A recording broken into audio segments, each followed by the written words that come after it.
Oh, you want the keyboard up at front of house. Is that better?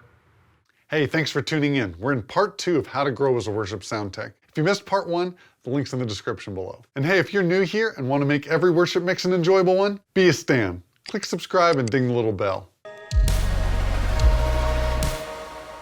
The second area essential to growing as a worship sound tech is developing your musical ear. When you're mixing, there's a lot of balance decisions that depend on the music, but there's no algorithm or formula to tell you how the music should feel.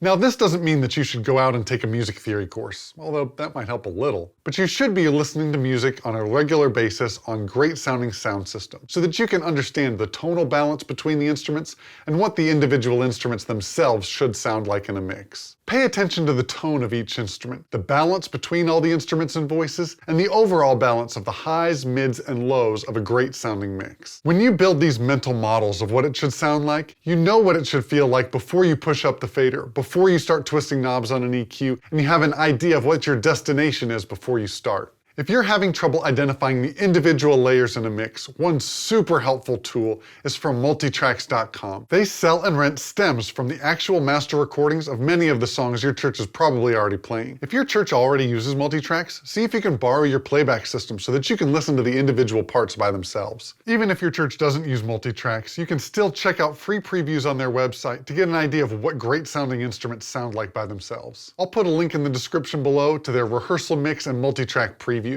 This would have helped me so much when I was first starting out. Oh, that reminds me, did you hear about the new boy band movie? The Backstreet Boys met the New Kids on the Block, got in sync, and went one direction. Keep an eye out for part 3, click subscribe and ding the little bell to get notified. Follow me on Twitter at @AdawayAudio, and if you want more great tips like this, download my free guide, How to Lead Your Church Sound Team. The link's in the description below. We'll see you next time.